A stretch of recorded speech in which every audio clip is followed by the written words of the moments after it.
আল্লাহর আরশ মহান, তাই নাকি? তো আমরা সেই মুমিন, সেই সুফি আদম। আদমও তো প্রকার আছে, 4 প্রকার: আদি আদম, খাকি আদম, বনি আদম, সুফি আদম। আদি আদম যেটা প্রভুর জাতটা, সেটা আদি আদম। খাকি আদম যেটা মাটিতে তৈরি করছে, সেটা খাকি আদম। সুফি আদম যেটার ভিতরে জান দেওয়ার পর পীর ফকির ওলিয়া উলিয়া গাউস কুতুব হচ্ছে, সেটা সুফি আদম। আর বনি আদম মানে আমরা সবাই, যারা আমরা সবাই আছি, এটা হলো বনি আদম। একজন আদমের থেকে একজন আদম হয়েছে। আপনারা তো সবাই জানেন, আল্লাহ তাআলা বলে যে, সবাই বলে যে আমরা সবাই নাকি মাটির তৈরি। কোথায় আছে যে আমরা সবাই মাটির তৈরি? কোন জায়গায় আছে আমরা মাটির তৈরি? কোরআনের মধ্যে কোন জায়গায় আছে আমরা মাটির তৈরি? কোরআনে কোন জায়গায় আছে আমরা মাটির তৈরি? আদম মাটির তৈরি। আহাদের দম, আদম মাটির তৈরি। আদমকে আল্লাহ তাআলা মাটি দিয়ে তৈরি করছে, কোরআনে আছে। আমাদেরকে মাটি দিয়ে তৈরি করছে, এটা কোরআনে নাই। কোরআনে কি আছে? ইকরা বিসমি রাব্বিকাল্লাযী খালাক, খালাকাল ইনসানা মিন আলাক। নাকি কি? খালাকাল ইনসানা মিন আলাক। ইকরা বিসমি রাব্বিকাল্লাযী খালাক মানে পড়ো তোমার প্রভুর নামে, যিনি তোমাকে সৃষ্টি করেছে। যিনি তোমাকে সৃষ্টি করছে এক জমাট রক্তপিণ্ড থেকে। তাহলে আমার সৃষ্টির রহস্য কোরআনে বলে দিচ্ছে না? সূরা আলাকে বলে দিচ্ছে না? ইকরা বিসমি রাব্বিকাল্লাযী খালাক, খালাকাল ইনসানা মিন আলাক। এখানেই তো বলে দিচ্ছে আমরা কোথা থেকে সৃষ্টি হয়েছি, কিভাবে সৃষ্টি হয়েছে। আমরা একটা লুৎফাত থেকে সৃষ্টি হয়েছি। আমরা তো মাটির তৈরি না। মাটির তৈরি একমাত্র আদম আলাইহিস সালাম। আল্লাহ একমাত্র আদমকে মাটিতে তৈরি করছে। আর বাদ বাকি আমরা যারা বনি আদম আছি, সবাই ওই লুৎফা থেকে তৈরি হয়েছে, পানি থেকে তৈরি হয়েছে। তৈরি হওয়ার পর জমাট রক্ত বাঁধার মাধ্যমে তৈরি করা হয়। রাসূলের কথাও বলছে, সে নূরে মুজাসসাম, নূরের তৈরি। তাকে আমরা সাধারণ মানুষ বলি। এই সমস্ত অনেক বিষয় আছে তরিকতের মধ্যে, হাকিকতের মধ্যে, পাক পাঞ্জাতনের মধ্যে। আমরা অনেক কিছু জানি না, অনেক কিছু বুঝি না, অনেক কিছু মানি না। এগুলো জানতে, বুঝতে এবং মানতে তরিকতে পদক্ষেপ করতে হবে।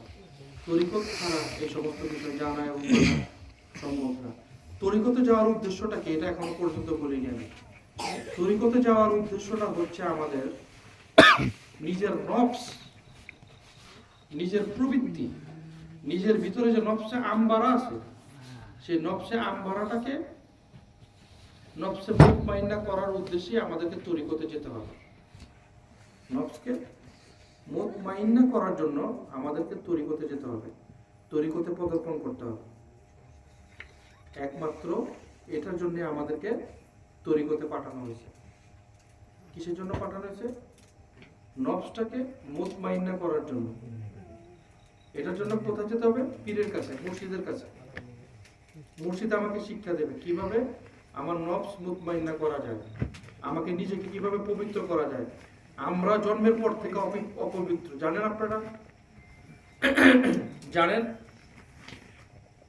আমরা প্রত্যেকটা মানুষই অপবিত্র। আমাদেরকে পবিত্র হতে হবে। আমরা সবাই মুসলমান না, আমাদেরকে মুসলমান হতে হবে। আমরা সবাই মানুষ না, আমাদেরকে মানুষ হতে হবে। জন্মের পর আমরা কি থাকি? একটা শিশু থাকি। শিশু মানে কি? যার ভিতরে কোনো বোধকাম্য কোনো কিছুই নাই। সেই শিশু থেকে বড় হতে হবে। বড় হয়ে মানুষে পরিণত হতে হবে। মানুষে পরিণত হয়ে তাকে মুসলমান হতে হবে। একজন মুসলমানের ঘরে সে জন্ম নিলে সে মুসলমান হয় না। একজন মুসলমানের ঘরে জন্ম নিলে সে মুসলমান না। তাদেরকে মুসলমান হইতে হয়। যেমন একটা মুসলমানের ঘরে একটা সন্তান জন্ম নিল, একটা হিন্দুর ঘরে একটা সন্তান জন্ম নিল। সন্তানটা কি করলো? একজনে দুষ্কৃতি করে পাল্টাই দিল। কি করলো? একটা আয়া বা একটা নার্স সন্তানটাকে পাল্টাই দিল। মুসলমানের সন্তানটা হিন্দুর ঘরে দিয়ে দিল, হিন্দুর সন্তানটা মুসলমানের ঘরে দিয়ে দিল। এখন ওই যে জায়গায় গিয়ে বড় হইতেছে, ওই ধর্মই পালন করতেছে। হইলো? জন্ম তো সে মুসলমানের ঘরে হয়েছে না, কিন্তু সে তো হিন্দু হয়ে গেছে না? মুসলমান সে রয়েছে রয়নি। তো হিন্দুটা কি হয়েছে? মুসলমানের ঘরে এসে পড়ছে, মুসলমানের ঘরে লালিত পালিত হয়ে কি হয়েছে? সে একজন মুসলমান হয়ে গেছে নাকি? তার মানে কি ঘরে জন্ম নিলেই হিন্দু না, ঘরে জন্ম নিলেই মুসলমান না। প্রত্যেকটা মানুষকে মুসলমান হইতে হয়। মুসলমানের ঘরে জন্ম নিলেই মুসলমান না, মুসলমান হইতে হবে। আর মুসলমান হইতে হইলে কই যেতে হবে? ওই যে প্রকৃত মুসলমান হইতে হইলে মুর্শিদ কেবলার কাছে যেতে হবে, হাত দিয়ে বায়াত গুলো করতে হবে। বায়াতের কথা বলা আছে, বায়াতের কথা বলা আছে বিদে দেখি তো বায়াত এখন পর্যন্ত চালু আছে। কেন চালু আছে? কেন চালু আছে? আল্লাহ তাআলা ঘোষণা দিয়েছে না যে হাসরের ময়দানে আমি প্রত্যেককে তাদের নেতা সহ হাসরের ময়দানে উত্তোলন করব। হাসরের ময়দানে কি বলছে আল্লাহ? আমি প্রত্যেককে তাদের নেতা সহ হাসরের ময়দানে উত্তোলন করব। নেতাকে, নেতাকে যে যে মুর্শিদ ধরছে তার জন্য সে তার নেতা। এখন আমরা যদি এমপি, মিনিস্টার, মন্ত্রী বা চেয়ারম্যান ধরি, এরা কি আমারে পার করতে পারবো? পারবো না। এটা তো সম্পূর্ণ আলাদা বিষয়। এই নেতার কথা বলেনি এখানে, হাকিকতে মুর্শিদের কথা বলছে। মুর্শিদকে নেতা হিসেবে বিবেচনা করছে। সেই মুর্শিদই তার ভক্তবৃন্দর হিসাব কিতাব আল্লাহর কাছে পেশ করবে, কাকে কি করবে, কাকে জান্নাত দেবে, কাকে দোজখ দেবে। আর সেই মুর্শিদগণ কি? আমাদের পেয়ারা নবী সাল্লাল্লাহু আলাইহি সাল্লামের উম্মত থাকবে তারা, যদি তারা কামেল পীর মুর্শিদ হয়ে থাকে। আর রাসূলের উম্মতগণ কখনো দোজখী হতে পারে না। বড় পীর দস্তগীর শেখ মহিউদ্দিন আব্দুল কাদের জিলানী রহমাতুল্লাহ আলাইহির যে বায়াত, তারাই তো দোজখী হবে না। আল্লাহর কাছ থেকে এই ডিগ্রি নিয়ে আসছে, উনি এই জিনিস পাস করে আসছে, তারাই তো দোজখী হতে পারে। বড় পীর সাহেব ঘোষণা দিয়েছে জিলান শহরে যারা মৃত্যুবরণ করবে তাদেরকে বিনা হিসাবে জান্নাতে প্রবেশ করতে হবে। বড় পীর আব্দুল কাদের জিলানী বলছে জিলান শহরে যারা জীবিত মানে মারা যাবে তাদেরকে জান্নাতে নসিব করতে হবে। কিভাবে বলছে দেখেন, ছোটকালের একটা বড় পীর সাহেবের ঘটনা আছে। ওনার আম্মা যখন, উনি খুব দুষ্টামি করতো, ওনার আম্মা ওনাকে দৌড়াইতেছে, ব্যাট হাতে নিয়ে দৌড়াইতেছে, তারে ধইরা কি করব? মারবো বা তাকে শাসন করব, এটার জন্য দৌড়াইতেছে। বড় পীর দাস থেকে ছোট বয়সে কি করছে? দৌড়াই গেছে কবরস্থানের ভিতরে ঢুকে। এখন কবরস্থানে ঢুকে যেই কবরে পাড়া দেয়, ওই কবর থেকে সব মৃত ব্যক্তি জীবিত হয়ে উঠতেছে। যেই কবরে পাড়া দেয় দৌড়াইতেছে, আর সব কবরের মানুষ, কবর থেকে আর লক্ষ লক্ষ মানুষ উঠতেছে। বড় পীরের পাড়া যেটাতে পড়ে সেটাতে একটা কবর অনেক মানুষ আছে, শত শত মানুষ উঠতেছে। তখন আল্লাহ দেখতেছে তো ঝামেলা হয়ে গেছে, দুনিয়াতে এটা কি হয়ে গেছে। তখন আল্লাহ বলতেছে, হে দস্তগীর বড় পীর, আপনি থামেন, আপনি কি আর জি বলেন, এই কাজ আপনি কইরেন না। মা তাকে দৌড়াইতেছে, অথচ মা এই জিনিস দেখে থামে গেছে, এটা কি হইতেছে। তখন বড় পীর তো দৌড়াইতেছে, মা থেমে গেছে, হ্যাঁ থামে না, হ্যাঁ দৌড়াইতেছে। তখন আল্লাহ বলতেছে, আপনি থামেন, আপনি সব আরজি পেশ কর, আর আরজি কবুল করা হবে। কয় না, আমি দৌড়াইতে থাকুম, এর মাঝখানে কইতে থাকুম আরজি। কি আরজি? তাড়াতাড়ি বলেন। আপনি ঘোষণা দেন, আমার জিলান শহরের মধ্যে যারা মারা যাবে তাদেরকে বিনা হিসাবে জান্নাতি করতে হবে, এবং আমার যারা অনুসারী থাকবে, আমার যারা মুরিদ থাকবে তাদেরকে বিনা হিসাবে আপনাকে জান্নাত দান করতে হবে। তখন আল্লাহ চুপ, তার কথা উত্তর জানাতো, সে তো দৌড়াইতেছে। যখন দেখতেছে যে এই অবস্থা, তখন সাথে সাথে বলছে, ঠিক আছে, তোমার আরজি কবুল করা হলো, তুমি এখন থামো। আরজি কবুল করছে, সাথে সাথে উনি থেমে গেছে। থামার পরে শত শত মানুষ, লক্ষ লক্ষ মানুষ উঠে গেছে। তখন বড় পীর সাহেব আবার হাতে ইশারা করছে, সবাই কবরের মধ্যে। শিশু বয়সের ঘটনা নাকি? শিশু বয়সের ঘটনা। তার মানে ওলিয়ারা কি শিশু বড় ছোট কোনো কিছু নেই, তারা পূর্বে থেকে আউলিয়া, পৃথিবী সৃষ্টির আগের থেকে সে আউলিয়া, জন্মের পর থেকে সে আউলিয়া। একজন বড় পীর সাহেব যদি তার মুরিদানদের বিনা হিসাবে জান্নাত নসিব করতে পারে, আখিরি জামানার নবীর উম্মতগণ আমাদের আখিরি নবী মুহাম্মদ সাল্লাল্লাহু আলাইহি সাল্লাম কি করতে পারে? বড় পীরকে প্রশ্ন করা হয়েছিল, হে বড় পীর, আপনার মর্যাদা বেশি না রাসূলের সাহাবার মর্যাদা বেশি?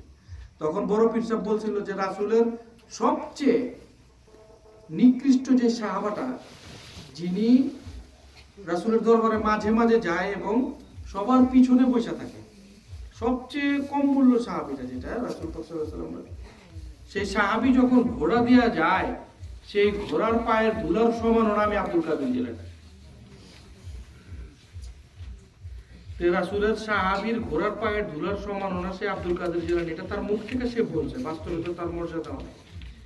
এই কথা যদি উনি সাহাবারে নিয়ে বলতে পারে যে রাসূলের সাহাবার থেকেও তার উনি যদি এত মৃত মানুষকে জীবিত করতে পারে কবর থেকে, উনি 12 বছরের ডুবা হওয়া কাস্তি যদি মাটি থেকে পানি থেকে উদ্ধার করতে পারে, নৌকা ওঠাইতে পারে, তাহলে রাসূলের সাহাবীর ধুলার পায়ের ধুলার চেয়েও যোগ্যতা নিজেকে মনে করেনি, তাহলে আমাদের রাসূল কি হইতে পারে, তার মর্যাদা কত হইতে পারে? আল্লাহ পাক আমাদের রাসূলের হুকুম ব্যতীত একটা লোকও জান্নাতে প্রবেশ করতে পারবে না। আমাদের রাসূল আকরাম সাল্লাল্লাহু আলাইহি ওয়াসাল্লামের শাফায়াত ব্যতীত একজন মানুষও জান্নাতে প্রবেশ করতে পারবে না। সেই মানুষটা হইতে পারে নবী, গাউস, কুতুব, আবদাল, যেই হোক না কেন, রাসূলের শাফায়াত ব্যতীত কেউ জান্নাতে প্রবেশ করবে না। আল্লাহ আল্লাহ যতই করুক, রাসূলকে না মানা পর্যন্ত জান্নাত কপালে নাই। আল্লাহ আল্লাহ করে জীবন পার করে দিল, সে জান্নাতি হতে পারবে না যতক্ষণ না পর্যন্ত আমাদের হাবিব, আমাদের নবীকে যারা না মানবে, নবীর উম্মতগণকে যারা না মানবে, পীর আউলিয়াদের যারা না মানবে। কারণ ধর্মটা, ইসলামটা যুগের পর যুগ কার আনছে? ওলিয়া উলিয়া গাউস কুতুবগণই আনছে। ইসলামটা কোনো হাফেজ, কারি, মুফতি, মুহাদ্দিস, মাওলানা আনেনি। তারা ওলিয়া উলিয়াদের কাছে গেছে, ওলিয়া উলিয়ারা কখনো তাদের কাছে যায়নি, দলিল আছে। তারা গেছে ওলিয়া উলিয়াদের কাছে, ওলিয়া উলিয়া তাদের কাছে যায়নি। খাজা মঈনুদ্দিন চিশতি রহমতুল্লাহ আলাইহি আনা সাগর থেকে পানি একটা লোটার মধ্যে এনে ফেলেছে। খাজা মঈনুদ্দিন চিশতি রহমতুল্লাহ আলাইহি, ওনার এত মর্যাদা, ওনার মাধ্যমে আমরা এশিয়া মহাদেশে ইসলাম পাইছি, ধর্ম পাইছি, আজকে মুসলমান আমরা, তার বদৌলতে। তাকে আমরা মানি না, খাজা বাবাকে। তো আমাদের সবারই সৌভাগ্য যে আমরা চিশতিয়া নিজামিয়া তরিকার অনুসারী। আমাদের প্রত্যেকের সৌভাগ্য যে আমরা চিশতিয়া নিজামিয়া তরিকার অনুসারী। চিশতিয়া এবং নিজামিয়া, নিজামিয়া কি নিজামুদ্দিন আউলিয়া সাহেব, চিশতিয়া কি খাজা মঈনুদ্দিন চিশতি, যিনি ইমাম হাসান হোসেনের বংশধর। নিজামুদ্দিন আউলিয়া সাহেব বড় পীরের পরের জনম, উনি নিজামুদ্দিন আউলিয়া সাহেব, উনিও আমাদের ইমাম হাসান ও হোসেনের বংশধর থেকে আসছে। তো উনার ঘটনা অনেক বড়, অনেক সময় লাগবে, রাতও অনেক হয়েছে, সবার রেস্টের প্রয়োজন আছে। তো আপনারা যে সমস্ত বিভ্রান্তির মধ্যে ছিলেন, যে সমস্ত বিভ্রান্তি আছে, কেউ মারা গেলে এটা করা যাবে না, ওটা করা যাবে না, অমুক করা যাবে না, তমুক করা যাবে না, এগুলোর দিকে ধ্যান না দেয়া বিবেককে জিজ্ঞাসা করেন যে কোনটা সঠিক কোনটা বেঠিক, নাকি কোনটা সঠিক কোনটা বেঠিক, বিবেকে আপনাদেরকে বলে দিবে। আর ওলিয়া উলিয়াদের সান্নিধ্যে তো আপনারা আসেনি, তৌহিদের মধ্যে, তরিকতের মধ্যে তো আপনারা আসেনি। যে কোনো বিষয় আপনারা যদি জানতে চান, সেই বিষয়ে প্রশ্ন করবেন, আপনাদেরকে সেটার অ্যান্সার দেওয়া হবে এবং সঠিক অ্যান্সার দেওয়া হবে, কোনো ভুল দেওয়া হবে না। তার বেশি কথা বলে সময় নষ্ট করব না, এখানে আমার কথা শেষ করলাম। সামনে যদি কোনো সময় আবার সময় সুযোগ হয়, তাহলে আবার এক সময় কথা বলবো। আপনাদের যদি কোনো প্রশ্ন বা জিজ্ঞাসা থাকে, আগামীতে যদি কোনো সময় থাকে, ওই সময় আপনাদের প্রশ্নের উত্তর দেওয়া হবে, যে কোনো বিষয়। আর ঢাকা বালুরঘাট দরবার শরীফে 25শে ফেব্রুয়ারি মানে রবিবার আমাদের সিলসিলার ৪র্থতম মুজাদ্দেদ হযরত শাহ মুয়াজ্জেম শফি মুহাম্মদ ওরফে হাফেজ শামসুল হক সাহেব কাদ্দাসাল্লাহু রহ পবিত্র বাৎসরিক ওরস মোবারক এবং ভারতের দিল্লি নিজামুদ্দিন আউলিয়া মাহবুব এলাহি রহমতুল্লাহ আলাইহির রজা শরীফ থেকে খাদেম সাহেব আগমন করবে আমাদের বালুরঘাট দরবার শরীফে। ভারতের যে নিজামিয়া তরিকার আমরা অনুসারী, সেখান থেকে খাদেম সাহেব আসবে আমাদের বালুরঘাট দরবার শরীফে। আপনারা যদি তার সাথে সাক্ষাৎ করতে চান, তাহলে 25 তারিখে অবশ্যই আপনারা বালুরঘাট দরবার শরীফে উপস্থিত থাকবেন, তাহলে তার সাথে সাক্ষাৎ করতে পারবেন আপনারা। নিজামুদ্দিন আউলিয়া সাহেবের খাদেম সাহেব।